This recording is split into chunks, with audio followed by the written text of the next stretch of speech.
Olá pessoal, eu sou André Barbieri e esse é um programa especial no nosso podcast internacional do Ideias de Esquerda, porque em meio à pandemia, todos os acontecimentos dessa semana, um dos gigantes do pensamento humano e do pensamento revolucionário fez aniversário, o Karl Marx, e completaria nesse último dia 5 de maio 202 anos. E nesse programa a gente vai dedicar o nosso tempo aqui, a nossa reflexão, para resgatar as ideias do legado do Marx, para pensar os problemas mundiais nesse programa que a gente vai chamar de Marx em Tempos de Pandemia.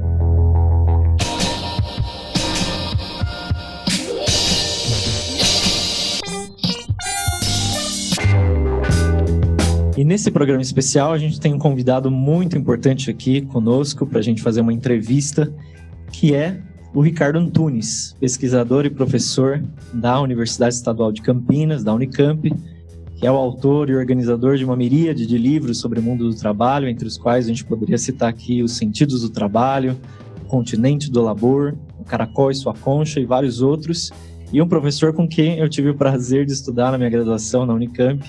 Aprendi muito sobre Marx, sobre o Capital, sobre toda a obra teórica do Marx, então aqui a gente está entre amigos, entre conhecidos. Tudo bem, Antunes? Oi, bom dia para todos, para você, André, para todos e todas. É um prazer poder participar dessa conversa, até porque nós estamos, de algum modo, em meio à pandemia do capital, ou em meio à expansão do capital pandêmico. É imprescindível, é absolutamente imprescindível recuperar a obra e as propostas, a formulação de um gênio do pensamento ocidental. É simplesmente assim, Marx é um gênio, talvez, eu não diria o maior, porque é difícil, mas ele é um dos maiores, isso com muita facilidade, né? E qualquer pessoa minimamente séria, não precisa nem ser de esquerda para reconhecer isso, é um gênio do pensamento ocidental. Então, é um momento em que a humanidade tem que repensar tudo que vem ocorrendo, tá certo? Então, é com prazer que eu faço essa conversa. Exatamente. Então, para a gente já começar a nossa conversa, nesses tempos de que a gente vê tantas monstruosidades aqui, não só do próprio Bolsonaro, mas a gente vê esse horror que foi a entrevista da Regina Duarte, elogiando, né, defendendo, enaltecendo a ditadura. Aqui a gente vai debater o exato oposto, né, as grandes ideias desse gênio do pensamento ocidental, que nos ajuda muito a pensar não só a superação da pandemia, mas a superação desse sistema capitalista. Então, para começar a conversa, a primeira pergunta que eu lançaria aqui para o Ricardo é o seguinte: o que a gente pode retomar do legado teórico do Marx nesse novo aniversário? Olha, digamos, é muito vasto o legado do Marx, então eu vou me ater ao que eu diria assim, é o essencial do seu legado, que a gente poderia falar horas aqui e não esgotaríamos, basta dizer que a obra do Marx, até o presente, não está publicada na sua completude, né? Não temos toda a produção do Marx já publicada, há textos inéditos, há escritos, comentários, etc. Mas eu diria assim, para sintetizar, o principal legado do Marx talvez tivesse duas claras dimensões, né? A primeira é o caráter destrutivo do sistema de produção capitalista, do modo de produção capitalista, ou do que o Marx chama em alguns momentos do capital, tá certo? O seu sistema de metabolismo. Ele retoma essa ideia, inclusive, do mundo orgânico, né?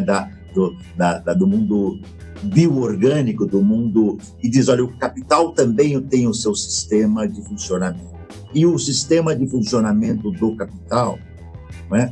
Ele é profundamente destrutivo, porque ele só pode, né, reproduzir-se destruindo. Então, ele carece da força humana de trabalho, sem o qual o capitalismo não existe. Nós vamos tratar na questão seguinte, que o capital sem trabalho mostra a verdadeira face do capital, é um puro parasita. O capital não existe sem trabalho, o capital simplesmente não se valoriza. E a pandemia está mostrando isso para os incrédulos, tá certo? A burguesia está caladinha, está desesperada para colocar a força de trabalho, tá, no meio da pandemia, para dizer, vocês têm que trabalhar porque nós queremos continuar enriquecendo.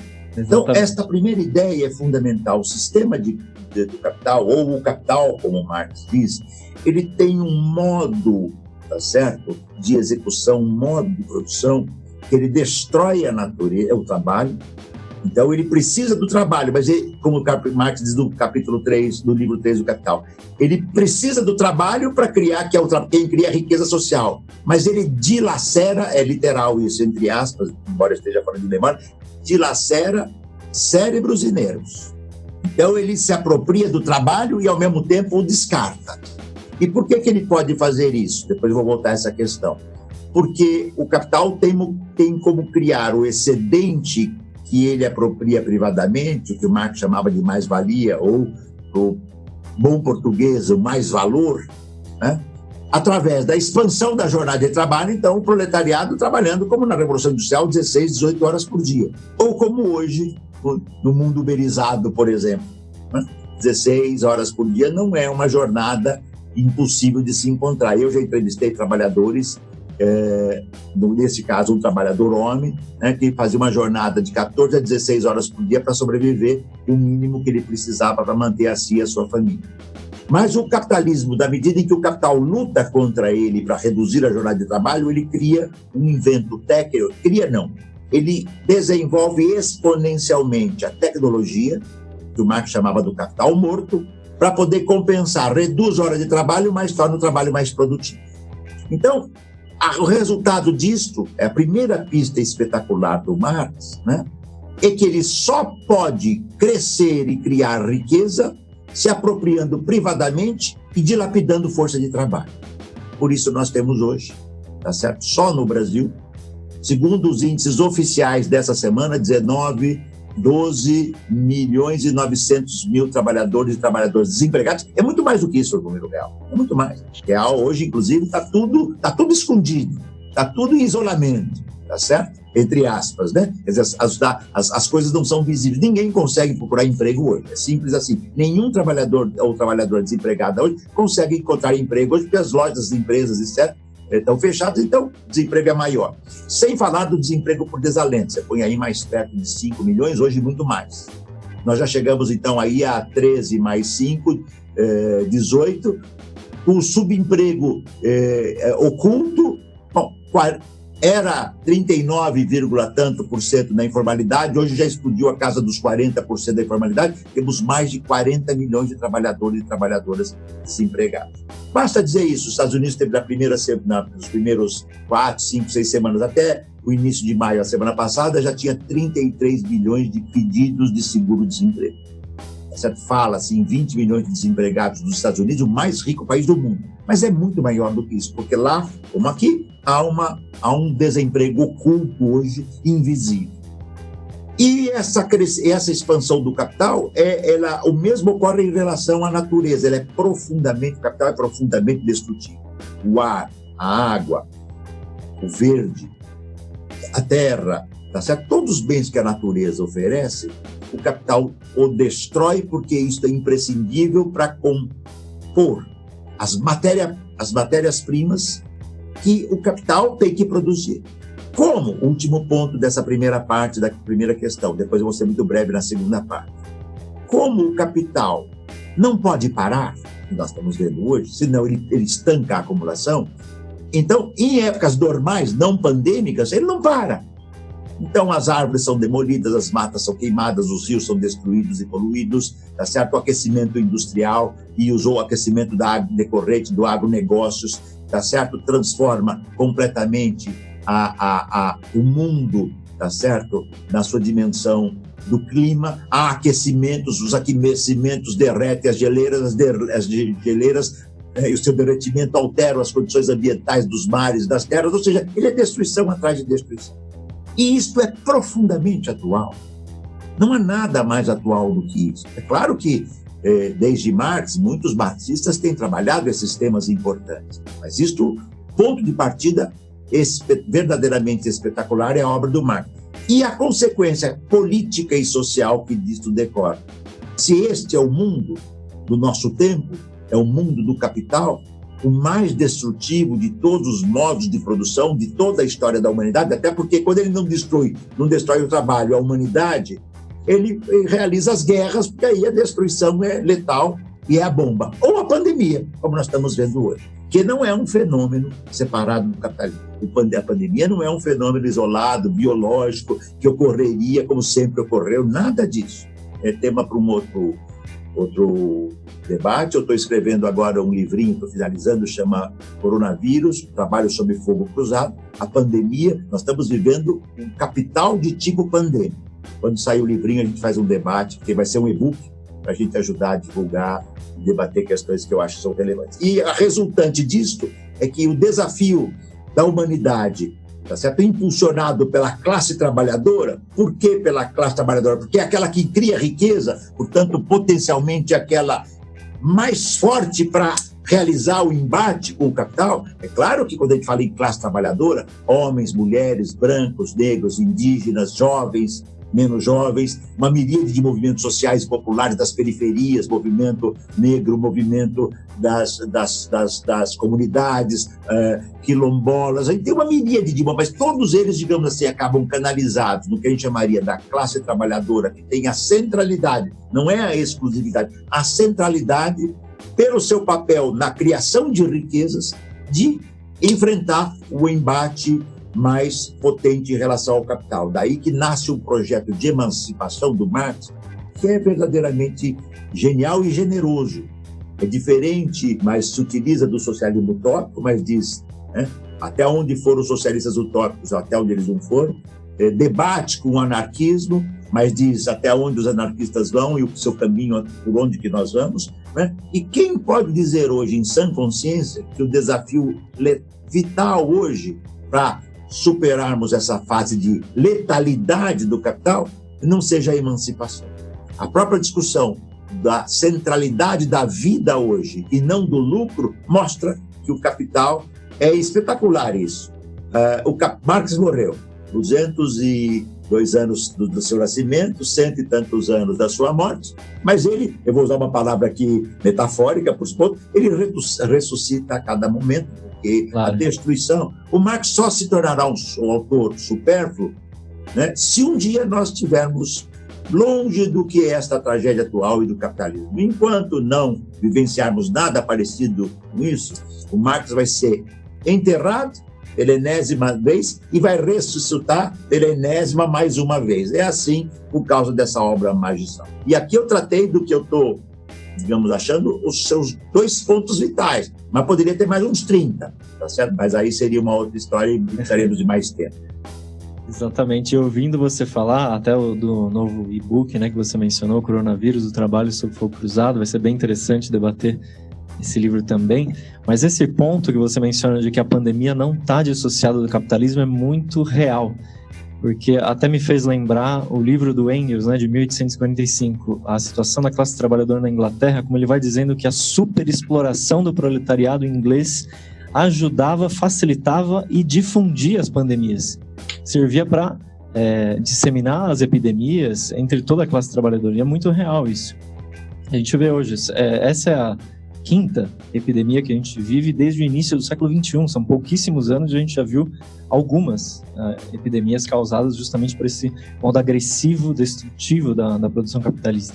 Então, chegando na... André, e sem te interromper, mas para pegar um monte, muito bem lembrado dessa obra que tanta importância teve na obra do Marx, mas no Capital do Marx, por várias vezes, ele se refere às pandemias, às pestes, às epidemias, e sempre mostra, né, como o capital sabia utilizar delas, quer para enfrentar a questão da população, do crescimento populacional, daí a polêmica que ele fazia com Malthus, né, e etc. Então, a conexão capitalismo e pandemia não é estranha ao Marx, e como, ao contrário, e como você lembrou bem, o Engels percebeu isso, digamos, da concretude da sua pesquisa genial sobre a classe trabalhadora inglesa. Exatamente. Estavam bastante em sintonia os 2 companheiros eternos aí. A segunda pergunta, ligando com isso, mesmo que você mencionou, toda a questão da classe trabalhadora, que hoje os governos do mundo inteiro estão tentando transformar todos os setores da classe trabalhadora em setores essenciais. Então, todos aqueles que diziam que o mundo do trabalho seria revolucionado no sentido da substituição da força humana de trabalho pelas máquinas, estão em choque hoje, né? Porque os fetichistas da robótica ficaram em segundo plano e agora a gente está vendo que a classe operária é a única classe essencial para a produção de tudo. E o Marx tratou bastante disso no Capital, né? O que a gente pode retomar? O que você pode lembrar disso para a gente aqui da obra máxima do Marx? Olha, eu diria até mais, não é que essas propostas estão em xeque, viraram pó, certo? Pó, poeira. Isso que a gente limpa nas nossas casas agora, essa secura terrível. Estamos aqui em Campinas, acho que não chove há uns 2 meses, eu não sei, ou mais. Outro dia ameaçou uma gota, mas não chuva mesmo, talvez 3 meses, né? Então o pó está em todo lugar, tá certo? Muito bem. E por que virou pó? Certo? Eu estava ontem, inclusive, repassando passagem do Capital, porque eu estou trabalhando na finalização desse livrinho, né, desse e-book, né, e vendo essas passagens. O Marx mostra como a tecnologia do capital, que explodiu durante a Revolução Industrial, foi a tal ponto que ele várias vezes fala, né, em revolução técnica, em revolução tecnológica. É claro que ele está usando aqui o sentido de revolução no sentido de uma mutação profunda da estrutura técnica vigente numa fase manufatureira do capitalismo para ingressar numa fase industrial. Por isso é uma revolução técnica, né? Eu, às vezes, tinha uma certa dúvida da propriedade disso, mas é compreensível. No plano do que é uma revolução, uma transformação profunda na estrutura maquínica, né, do trabalho manufatureiro, manual, para o trabalho maquínico, onde a classe trabalhadora é convertida num apêndice. Só que este apêndice da máquina,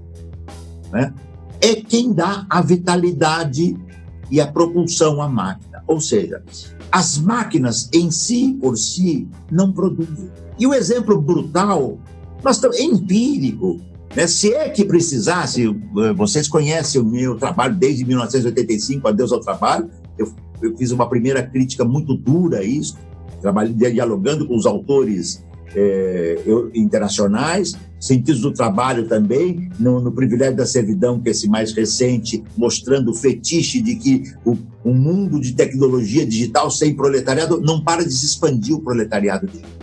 Vamos tirar o período pré-pandêmico. Tá? Nós já tínhamos pelo menos, esses dados são também... primeiro, eu não fetichizo o dado, porque como os dados são mensurados, já é um baita de um problema.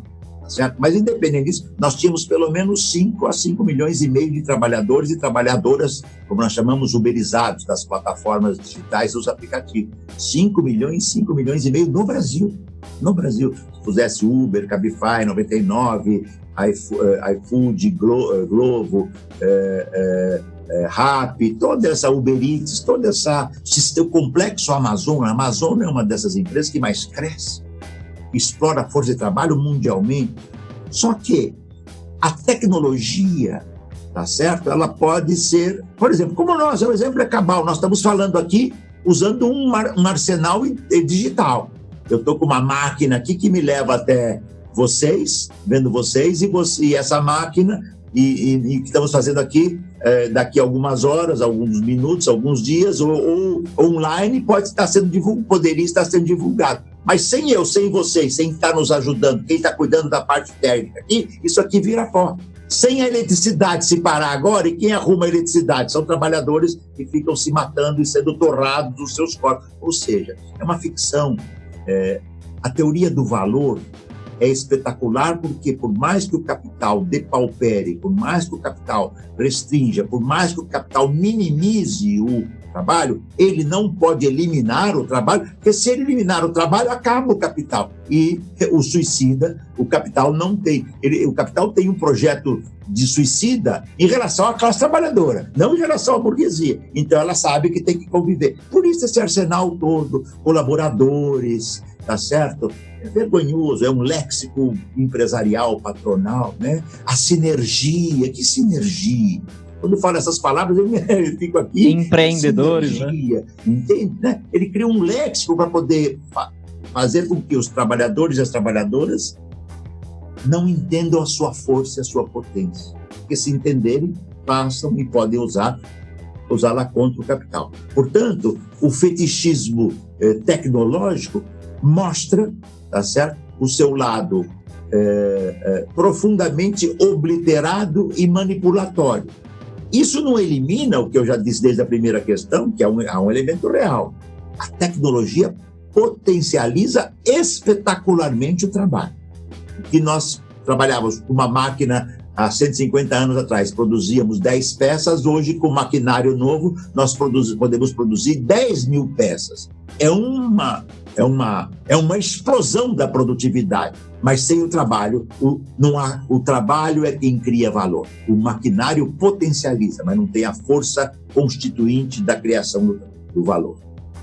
Sim, exatamente. E o Marx é muito explícito nisso, né? Porque ele não localiza o problema na maquinaria em si, porque a maquinaria ela facilita a produção, possibilita, né, que os trabalhadores possam produzir uma quantidade muito maior de bens num tempo muito menor e, claro, aumenta a força produtiva da humanidade. Isso é que a gente almeja. O grande problema é que, utilizado pelo capitalismo, essa maquinaria que poderia encurtar a jornada global de trabalho, ela simplesmente aumenta a jornada de trabalho e intensifica a exploração do trabalho. Tem uma questão, André, numa palavra, numa frase que é muito importante. Sim. A tecnologia do nosso tempo é plasmada, impulsionada, comandada, conduzida, programada. Veja, os algoritmos pelas corporações capitalistas mundiais. Até porque Exato. A tecnologia existe desde o início da humanidade. A busca de um aprimoramento técnico para tornar a vida mais fácil e, no limite, mais feliz, é uma busca incessante da humanidade. O capitalismo é que a torna destrutiva. E o exemplo mais brutal da destrutividade é que a tecnologia hoje é vital para produzir as bombas as mais brutais que fazem com que a bomba de Hiroshima e Nagasaki seja uma bombinha de uma biriba frente ao arsenal destrutivo que os grandes países burgueses capitalistas têm hoje, Estados Unidos e África.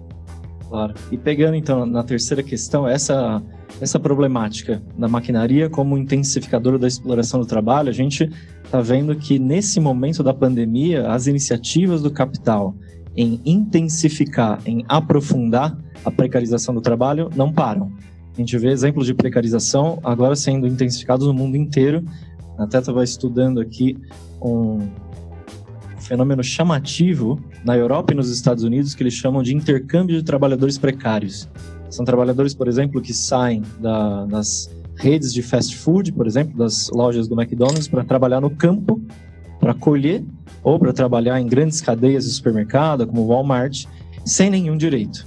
Esses trabalhadores não sabem sequer se vão poder voltar aos seus postos anteriores de trabalho e também não têm contratos estáveis de nenhuma maneira. Então a gente vê que o coronavírus acaba sendo aproveitado pelos capitalistas como a grande oportunidade para empalidecer as condições de exploração do neoliberalismo e intensificá-las ainda mais. Marx também é bem claro nisso, né? Como a gente estava conversando, a forma como ele entende a utilização da maquinaria, da tecnologia, que é tão importante para a humanidade, só que com o capitalismo ela destrói nervos, músculos e todo o sentido de vida, né, da classe trabalhadora.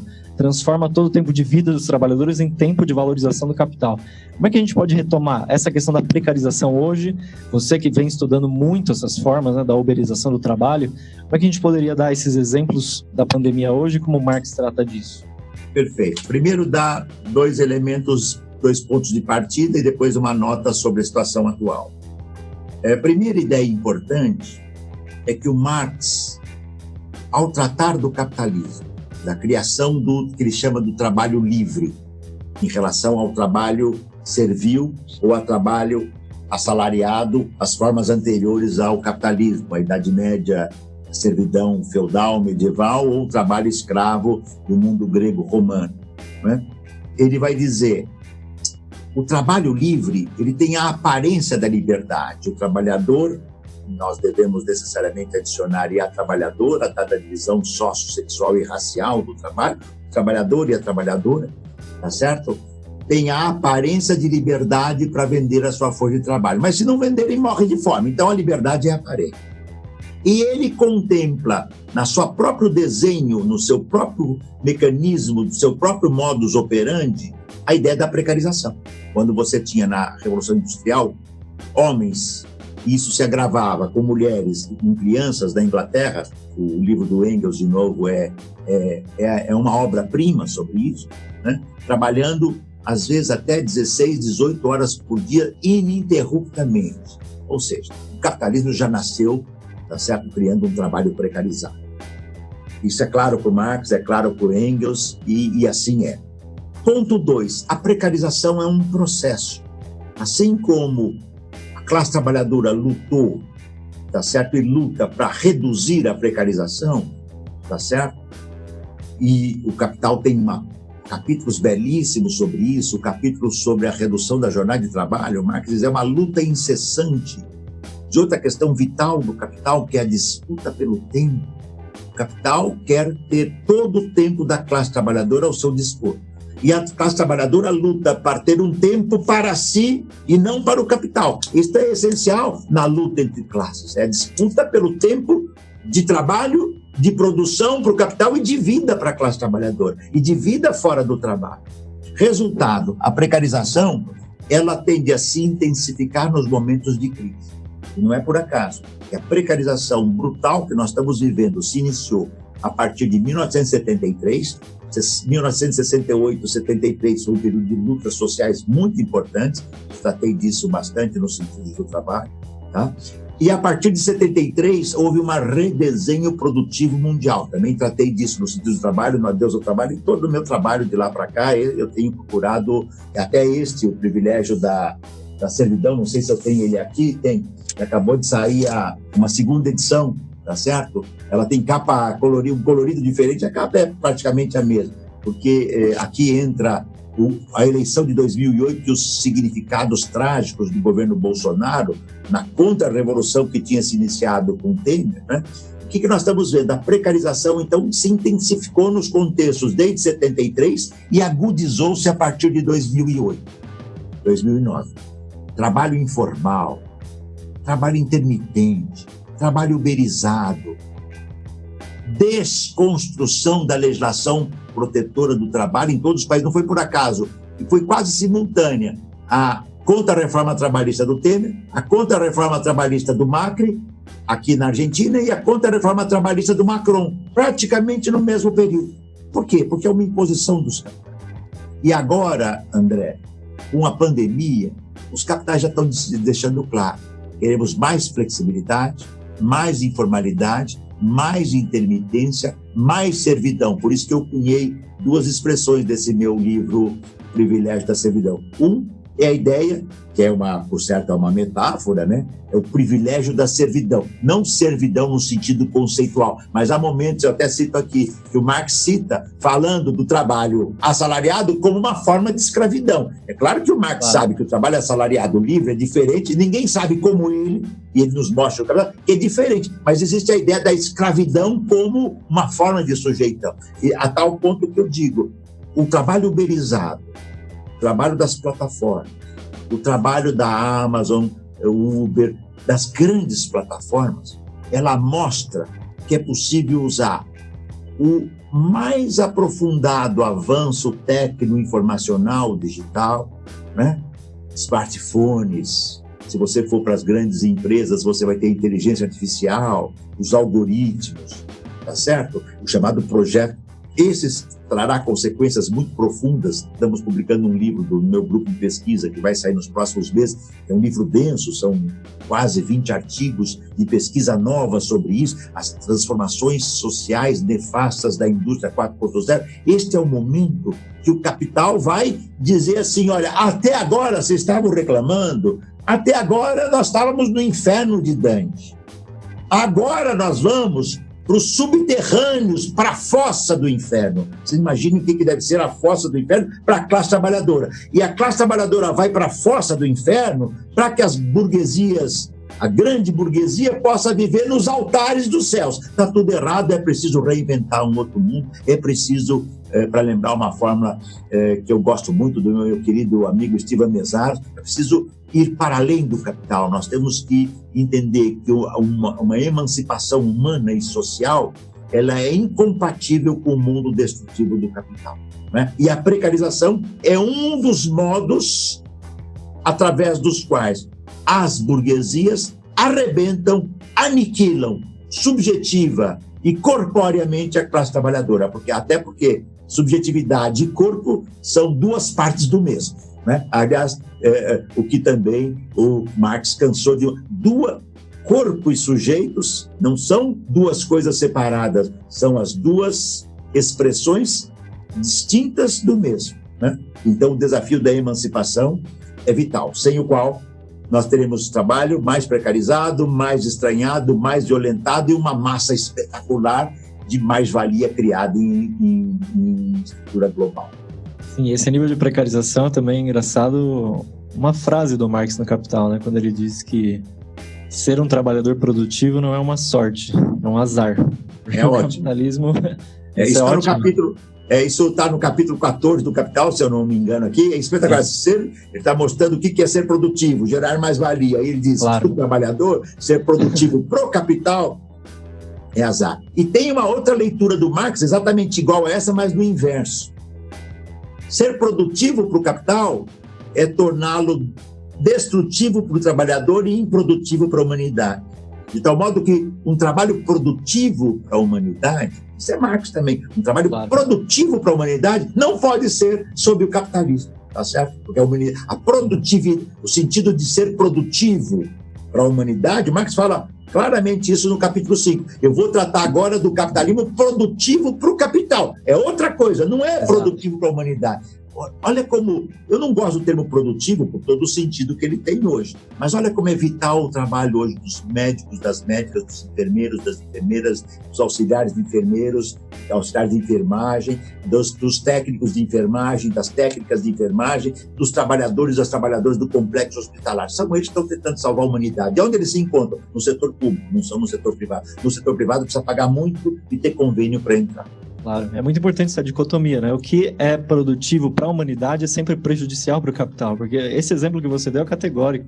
A humanidade hoje precisa de respiradores mecânicos, de ventiladores, de leitos de UTI, e os capitalistas simplesmente não querem fazer isso. Continuam a sua velha produção de aviões, de carros, como se isso fosse necessário. Está na Folha de hoje. Estão nervosos porque não vendem carros. Mas por que não produzem respiradores? Por que não produzem aquilo que é fundamental? Para de produzir lixo automotivo, para de produzir lixo tecnológico. Não, eles querem cacau. Sabe o cacau? É o cacau. É o cacau que fervilha, entende? Sim. A conversa aqui tá tão boa que eu vou chegar aqui à nossa última pergunta, mas pegando esse aspecto da velha produção rotineira e tradicional, mesmo num momento de urgência como esse. Na Itália, a gente viu greves de operários metalúrgicos não só para que eles não fossem explorados dentro de uma fábrica que tem nenhuma segurança sanitária, mas também pediram para que a produção fosse reconvertida para que respiradores, leitos de UTI, isso fosse feito ao invés dessas coisas que não servem para nada na pandemia. Na França, na empresa Airbus, também teve alguns casos, né, de paralisações operárias que reivindicavam isso. A gente viria trabalhar com orgulho se fosse para produzir esses insumos médicos hospitalares que são essenciais para a sobrevivência da humanidade hoje. Se não for para produzir isso, não vale a pena vir, não faz nenhum sentido vir. Ou seja, pegando esse aspecto da emancipação do trabalho, que você mencionou com força aqui, tem toda a razão nisso. O Marx ele sempre dizia, né, junto com o Engels, que a classe trabalhadora vai ter de se emancipar com suas próprias mãos. E quase que nunca tão importante como agora foi discutir o tema da emancipação. Qual é a importância da organização dos trabalhadores hoje para enfrentar essa dupla frente, né? De um lado a pandemia e de outro o capital? Olha, a primeira coisa, André, é que pegando esse último ponto, até para fechar bem, quer dizer, nós estamos vivendo um momento tão crucial, tá? E é exatamente na história da humanidade, são nesses momentos cruciais que o impossível se torna possível. O aparentemente utópico, utopos, não presente, se torna plausível. A humanidade inteira hoje está discutindo se o seu trabalho faz sentido ou não. De um modo ou de outro, as manipulações do capital existem, mas quer dizer, porque a vida, quer dizer, não tem nada mais precioso para qualquer um de nós do que a vida, né? Especialmente para aqueles como nós, respeitando tantas figuras dignas que pensam diferente, os indignos não, mas eu falo aqui daqueles que têm alta dignidade, eu conheço muitos, né? Especialmente nós que sabemos que a vida se encerra, né, no seu momento terreno. Portanto, se eu não estou existindo mais, se eu for pego pela pandemia e só sobrar, né, né? O meu destino vai ser o mesmo do que a humanidade em geral, o subsolo, tá certo? Bom, isso coloca a questão da vitalidade, eu quero ser redundante, da vida. Então nós temos que reinventar e pensar. Por isso que a classe trabalhadora está se perguntando: eu vou produzir turbina para um avião que está parado? Será que os aviões vão voltar? Aliás, é bacana, né? A indústria de avião está paralisada, eles saqueiam, cobram o que querem, né? Para fazer uma viagenzinha daqui até, sei lá, Bauru, entendeu? Como só tem uma empresa que monopoliza, cobra o que querem. Agora as aeronaves estão se enferrujando, okay? Né? Bom, segundo o teu ponto, claro que o teu ponto é um ponto difícil, eu vou dar aqui uma pista de como Marx tratava, como eu penso o debate contemporâneo, mas isso é um debate aberto, né? As classes burguesas têm uma orgânica espetacular. Eles têm os seus organismos, eles têm o Estado, com seus instrumentos, o Executivo, o Congresso, o Legislativo, né? E tem o Judiciário, tem os seus aparatos armados, né? Tem a sua burocracia, tem os seus partidos, tem as suas igrejas. Não são todas e não são todos, e repito aqui, isso é muito importante. Tenho muitos amigos, amigas, padres da teologia da libertação que creem em Deus, mas são socialistas, alguns inclusive radicais. Alguns radicais são comunistas radicais, mas têm o direito lá de terem, isso é uma coisa muito de foro íntimo que eu respeito, eu que sou ateu há 40 e tantos anos, tá certo? Muito bem. As classes dominantes têm todo o seu aparato, os rádios, as televisões, né? A classe trabalhadora não vai enfrentar isto e derrotá-lo de modo desorganizado. Então ela tem que ter também seu contraaparato. A sua força maior é a força coletiva. É isto que dá. Para cada um burguês, você tem milhares de trabalhadores e trabalhadoras. Essa é a diferença. Para cada um da classe média, você tem dezenas e centenas de trabalhadores, inclusive porque a baixa classe média, a classe média assalariada, se proletarizou, tá certo? A classe média, no passado, você falava no banqueiro, no professor. Hoje tem professores que ganham R$1.000, aliás, do resto do país, tem professores que ganham menos de um salário mínimo, professores públicos, dignos, que trabalham, né, em escola primária, secundária, e ganham menos de um salário mínimo. Quer dizer, a proletarização do que no passado nós chamaríamos de uma classe média mais tradicional. E isto supõe organismos, sejam eles sindicatos. Então, os sindicatos de classe, claro, existe uma onda vital neoliberal para dizer que os sindicatos são todos defassos e corruptos. Nós sabemos, tem burocracia sindical, tem teleguismo sindical, tem máfia sindical, vai ter sindicalismo de classe. E nós sabemos do papel de um sindicato de classe nesses momentos, quando ele é o único que está ali próximo da classe trabalhadora, porque quando ela fala, mas eu vou perder meu emprego, a primeira coisa que ela... Se o trabalhador tiver o mínimo de consciência, eu tenho que perguntar para o sindicato se os meus direitos estão sendo burlados ou não. O mesmo vale para os movimentos sociais. Nós tivemos uma explosão no mundo de movimentos sociais muito importantes, né? Movimentos sociais como MST, MTST, das comunidades indígenas, dos quilombolas, das periferias, do movimento negro, do movimento feminista. Há uma revolução feminista em curso mundial. Eu estou usando as palavras com consciência do peso dela. Há uma revolução feminista em curso. O que é isso? Um projeto, tá certo? Que contempla em parte desse movimento uma transformação profunda da estrutura capitalista, começando pela demolição do patriarcado. Mas é muito importante, por exemplo, que essa revolução feminista em curso, dentro dela também tem amplos setores pós-modernos que querem fazer digamos assim, uma eliminação do patriarcalismo dentro do capitalismo. E isso, obviamente, ganha apoio de amplos setores da grande burguesia. Por isso que hoje os burgueses mais lustros medem as palavras antes de falar as coisas, porque eles sabem que as mulheres não aceitam mais qualquer provocação. Quer as mulheres que participam do feminismo marxista, brancas, negras, indígenas, LGBTs, quer as mulheres que participam do movimento, vamos chamar assim, de um feminismo burguês ou pós-moderno, que também não aceitam serem tratadas ao seu lugar na cozinha. Mas são dois projetos diferentes. né? E tem os partidos de esquerda. O que é vital para mim nos partidos, né, de esquerda, que não são muitos, é que eles tenham, nesse momento, né, a capacidade de olhar e compreender quais são as questões vitais do nosso tempo. Eu vou dar só um exemplo. Com isso terminar, que já da nossa era para ser 26 minutos, nós já estamos falando, acho que é 56 minutos. Né? Vou dar só um exemplo. A Revolução Russa, que, digamos assim, é um momento importante. Podia citar a Comuna de Paris, um outro exemplo espetacular. Mas vamos à Revolução Russa. Quais foram as bandeiras da Revolução Russa? Né? Pão, paz e terra. Pão por quê? Porque havia fome. Paz por quê? Porque os países da Europa, as Europas estavam em guerra, a Primeira Guerra, e quem morre na guerra? Os filhos da classe trabalhadora. São eles que vão servir os exércitos. As classes burguesas arrumam um jeitinho do meu bonitinho, não pode servir o exército porque ele tem um problema de audição no dedinho do pé, isso dificulta, entendeu? As burguesias sabem, quem morre são as classes trabalhadoras empobrecidas, né? E terra, porque havia abundância de terra. Quais são as questões cruciais do nosso tempo?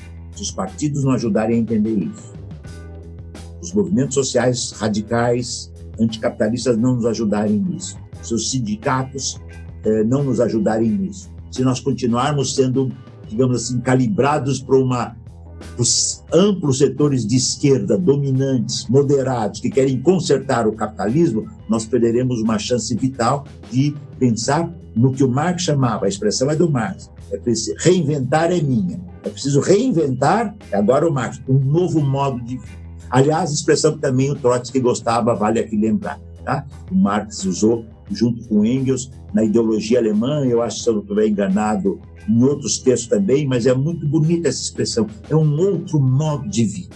Né? E nós temos que falar, André, não para centenas, e nem para dezenas, e nem para milhares. É um momento que nós temos que falar para alguns milhões. Se nós não conseguimos fazer isso, né?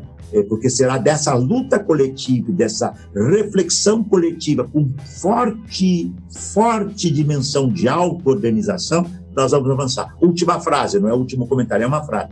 Uma das coisas mais importantes na luta das periferias hoje é que ela sabe que não pode esperar nada do Estado. Elas têm que pressionar por um salário, uma renda emergencial digna, minimamente, não por R$600 é uma provocação indecente, vergonhosa. Eu entendo que um trabalhador e uma trabalhadora miseráveis, R$100 já ajuda porque ela compra um pacote de arroz, 2 de feijão e ela come hoje e amanhã. Mas 600 é vergonhoso, certo? Mas o desafio que nós estamos vendo hoje mais importante nas periferias é a auto-organização das comunidades. E esse é um princípio vital para um outro mundo. Então, essa aqui é a nossa lembrança. Marx vive, 5 de maio de 1818, há poucos dias atrás foi 5 de maio de 2020, tá certo? Fica essa nossa fala aqui em homenagem a esse pensador magistral da emancipação, tá bom? E foi muito bem lembrado, fui feliz esse recurso que você tomou para a Comuna de Paris, né, de 1871, para lembrar o primeiro projeto de emancipação tão concretizado assim pela classe trabalhadora na história. Marx escreveu sobre ela, né, na Guerra Civil em França, ele eternizou as principais lições tiradas, né, desse grandioso processo do proletariado francês. E para nós é tão importante esse aspecto que você mencionou da auto-organização dos trabalhadores, como o proletariado francês batalhou e conseguiu aplicar uma subversão completa das coisas, em que todo político e juiz era eleito revogável, recebia o mesmo salário médio de um trabalhador, havia uma Câmara Única, né, em que o Legislativo e o Executivo atuavam em comum. Se você foi eleito com mandato, vai cumprir o mandato, e se não cumpri-lo, era comuna, vai ser revogado. Era comuna, uma grande comuna. Exatamente. Isso é tão importante para pensar hoje, né? Porque o problema, nós sabemos que não é só o governo do Bolsonaro, é todo o regime político podre que surgiu do golpe institucional e que precisa ser revolucionado, né? Por essa auto-organização dos trabalhadores, e está aí o papel da esquerda que você mencionou. Bom, eu agradeço muitíssimo a participação do Ricardo Antunes para essa grande entrevista, essa homenagem que a gente fez aos 202 anos do Marx. Agradeço muito, então, ao Antunes. Queria convidar o Antunes a falar aos seus comentários finais, as suas sugestões. Ok. Não, eu também, eu acho que eu falei bastante, e ao final agora, ao lembrar o aniversário de nascimento do Marx, né? E a tragédia que nós estamos vivendo e a sua atualidade é o melhor presente que a gente pode dar à memória do Marx e ao futuro da humanidade. O Marx não é um autor do século XIX, nem foi um autor do século XX. O Marx é um autor que tem atualidade profunda no século XXI. Cabe aos marxistas do século XXI, se quiserem minimamente honrar o legado do nosso mestre, enfrentar radicalmente as questões do nosso tempo, visando a emancipação. Um abraço aí para todo mundo e depois, em outros momentos, faremos outros debates, porque as questões aqui são de grande monta e de grande complexidade e importância. Um abraço a todos e todas.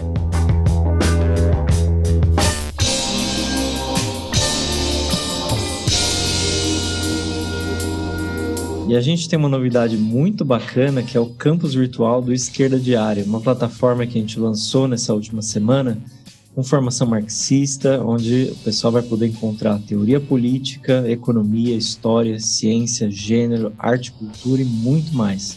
Tudo isso gratuitamente. Inclusive, por isso, a minha companheira aqui de podcast, Simone, não teve hoje presente, porque ela está encabeçando o primeiro curso que a gente vai lançar no Campus Virtual, que é o curso Lenin, Teoria e Prática Revolucionária para os Desafios de Hoje. É imperdível, gente. Eu convido todo mundo a acessar. Muito obrigado, então, Ricardo. Agradeço também a todos que puderam assistir aqui ao nosso programa, ao podcast. Não esqueçam de dar aquele like aqui no nosso canal do Ideias de Esquerda, do Esquerda Diário. Então, chamo todo mundo a ver o nosso próximo programa. Até mais, pessoal.